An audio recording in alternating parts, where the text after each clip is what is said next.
লাখ লাখ লোককে রাস্তায় নিয়ে নামাবো আর সাটা ভাঙা মাছ দেবো। লাখ লাখ লোককে রাস্তায় নিয়ে নামাবো আর সাটা ভাঙা মাছ দেবো।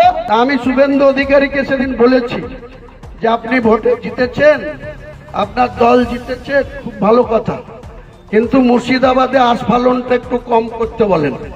আমি যেদিন ময়দানে মুসলমানদের নিয়ে নেমে যাব না, সেদিন এমন সাটা ভাঙা মাছ শুরু করব যে আপনাদের পতাকা বহন করার লোক থাকবে না।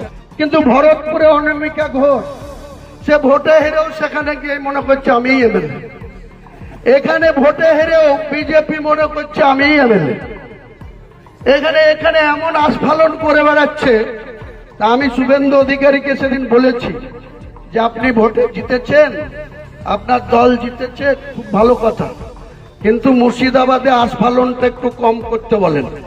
আমি যেদিন ময়দানে মুসলমানদের নিয়ে নেমে যাব না, সেদিন এমন সাটা ভাঙা মাছ শুরু করব যে আপনাদের পতাকা বহন করার লোক থাকবে না। কেস ওরকম কেস আমাদের বহুবার জেল খাটা আছে। ক হাজার লোককে আপনি বহরমপুর সেন্ট্রাল জেলের যা আয়তন, তাতে 4700-র বেশি 4800 লোক ধরে না। লাখ লাখ লোককে রাস্তায় নিয়ে নামাবো আর সাটা ভাঙা মাছ দেবো আর জেলে যাব। কদিন জেলে রাখতে পারেন, কত খাওয়াতে পারেন।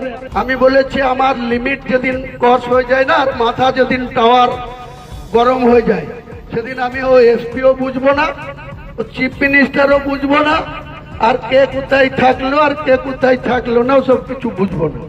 আমি নিজেই নেতৃত্ব দিয়ে নামাবো। 2024 সালেও তা দেখেছিলাম। মমতা ব্যানার্জি মুখ্যমন্ত্রী, তার পুলিশের এসপি, ডিআইজি, দুনিয়ার থানার লোক ওই আমার কাছে যে এসে হাঁটু গাড়তে হয়েছিল 17 এপ্রিল 2024 শক্তিপুরে।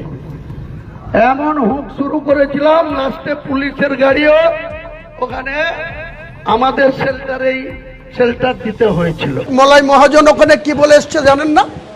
সে বাবরি মসজিদ একটা স্পর্শকাতর প্লেস, সেই জায়গাতে গিয়ে কিছু গাঁজাখোর, হিরোইনখোর, মদখোর, হারামখোর মুসলমানদেরকে নিয়ে গিয়ে মলয় মহাজন রেজিনগরে আমাকে আস্ফালন করবে।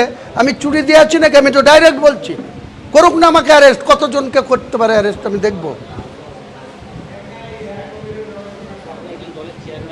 হলেই বা দলের চেয়ারম্যান, আমি চুরি পড়ে আছি নাকি? আমাকে যে আক্রমণ করবে, আমাকে গিয়ে মদখোরকে দিয়ে অ্যাটাক করবে, আমাকে গিয়ে হারামখোরকে দিয়ে উল্টো পাল্টা বলবে। মলয় মহাজন নিজে একটা নীতিভ্রষ্ট লোক। সে কুশবিড়িয়া হাই স্কুলে চাকরি করে, একজন শিক্ষক। সে কদিন স্কুলে যায়? আপনারা ভালো করে সাংবাদিকরা, আপনারা কি গেঁজা খেয়ে সাংবাদিকতা করেন? আপনারা পক্ষপাতিত্ব কেন করেন? কুশবিড়িয়া হাই স্কুলের মাস্টার, সে কদিন স্কুলে যায়? একটা সেই গ্রামের একটা 10,000 টাকা দিয়ে ছেলে রেখেছে। কোনো স্কুল মাস্টার পক্সি দিয়ে চলে? কোনো জজ সাহেবের চেয়ার পক্সি দিয়ে চালানো যায়? কোনো উকিলকে দিয়ে জজ সাহেবের জাজমেন্ট হয়? তেমনি একটা শিক্ষক, সে কোনোদিন স্কুলে যায় না। সে কি করে পার পায়? মমতা ব্যানার্জির সরকারের আমলেও পার পেয়েছে, এখন আবার বিজেপির সরকার এসছে। সে আস্ফালন দেখলে তার অবাক হয়ে যায়। হ্যাঁ, সে যে আমাকে রেজিনগরে চ্যালেঞ্জ করছে। অভিযোগ জানিয়েছেন কোথাও? হ্যাঁ, কেন অভিযোগ জানাতে যাব? স্কুল অফ এসআইরা দেখতে পায় না, দপ্তর দেখতে পায় না, আমি কেন অভিযোগ করতে যাব? প্রত্যেককে তো নির্দেশ দিয়েছে স্কুল করতে, মুখ্যমন্ত্রী। কেমন নির্দেশ দিচ্ছে আর কেমন নির্দেশ হলো? আমি চ্যালেঞ্জ করছি যে হাই স্কুলের যে ইনচার্জ আছে কুশবিড়িয়া হাই স্কুলে, যান আপনারা। আমার অভিযোগটা যদি ভিত্তিহীন হয়, আমার বিরুদ্ধে যা ব্যবস্থা নেবে আমি তা মেনে নেব। যান। তিনি স্কুলে কোনোদিন যান না। একজন লোককে, কুশিপাড়ার একটা ছেলেকে রেখে দিয়েছে স্কুল মাস্টার, তার পক্সি দেয়, তাকে বেতন তুলে সে 1 লাখ, আর তাকে 10,000 টাকা দেয়, সে একদিনও স্কুলে যায় না। এটা কোন রাজত্ব? হ্যাঁ হ্যাঁ, নওদার হাবিব মাস্টার, সে কোন স্কুলে মাস্টারি করে? কদিন স্কুলে অ্যাটেন্ড করে? আপনারা দেখতে পান না? আপনারা খবর করেন। হুমায়ুন কবির এটা বলেছে, এটা খুব খবর করতে মজা লাগছে। আর বাকি যারা যা করছে, সে যে তার আগের দিন মলয় মহাজনের এত শক্তি কোথা থেকে হয়? রেজিনগরে গিয়ে আমাকে চ্যালেঞ্জ করে আসে, রেজিনগরে গিয়ে আমাকে ধুমকি দিয়ে আসে। তা আমি মলয় মহাজনকে ভয় পাই? কাউকে ভয় পায় না। আমি অন্যায় করি না, আমি কাউকে ভয় পাই না, আমি জোর গলায় বলছি। নেক না আমার বিরুদ্ধে ব্যবস্থা। মুসলিম সমাজকে রক্ষা করার মরাল ডিউটি আমার।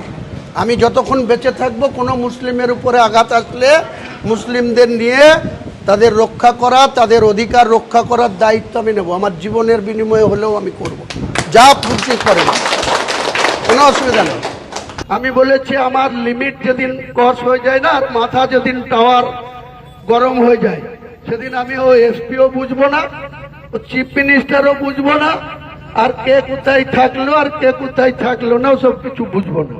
আমি নিজেই নেতৃত্ব দিয়ে নামাবো। 2024 সালেও তা রেখেছিলাম।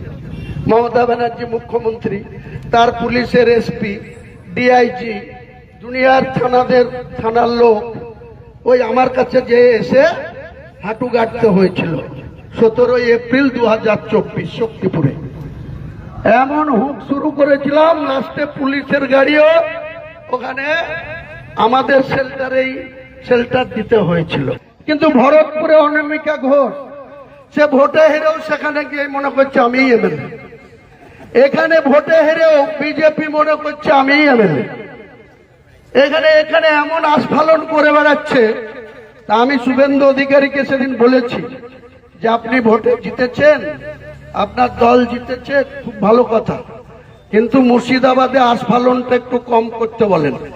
আমি যেদিন ময়দানে মুসলমানদের নিয়ে নেমে যাব না, সেদিন এমন সাটা ভাঙা মাছ শুরু করব যে আপনাদের পতাকা বহন করার লোক থাকবে না। কেস ওরকম কেস আমাদের বহুবার জেল খাটা আছে। বলপূর্বক ধর্মান্তরণ রুখতে কঠোর আইন আনা হবে, মুখ্যমন্ত্রীর এই ঘোষণা, কি বলবেন?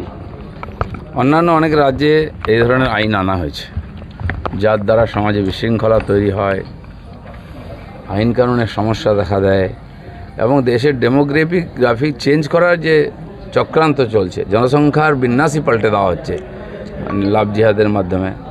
পশ্চিমবাংলায় তো জমি মাফিয়াদের একদম বলবালা, সরকারি জমি প্রায় নাই, সব দখল, খালবিল নদী পর্যন্ত দখল হয়ে গেছে।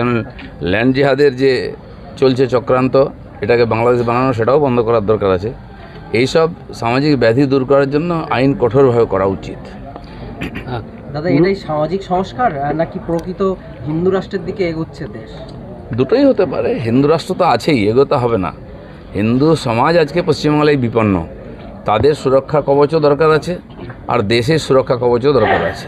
বাংলাদেশ থেকে কোটি কোটি লোক এসে জমি জায়গা নিয়ে সরকারি সুবিধা নিয়ে বসে যাবে, এখানকার জনসংখ্যাকে পাল্টে দেবে ধার্মিকভাবে। এর আগেও বিভিন্ন মন্ত্রীর আহ্বান আমরা দেখেছি, তো সেগুলো এখানে করতে কোনো অনুমতি দেওয়া যাবে না। যত খুন হয়েছে, যত এই ধরনের অসামাজিক কাজ হয়েছে, তার সমস্ত দ্বারা দায়ী সবাইকে খুঁজে বার করা। দেখুন, একাধিক ঘটনার তদন্ত চলছে এবং তার সত্য সামনে আসছে। আজিকর থেকে আমরা শুরু করেছি, সমাজে যত রকমের মহিলা, শিশু, এদের উপরে অত্যাচার হয়েছে, অনেক কাজ হয়েছে, সব কটার বিচার হবে। ঠিক আছে। জেলা সভাপতিকে গায়েব করে দেওয়ার হুঁশিয়ারি হুমায়ুন কবিরের, কি বলবেন? দেখুন, মমতা ব্যানার্জিও এরকম বলেছিলেন,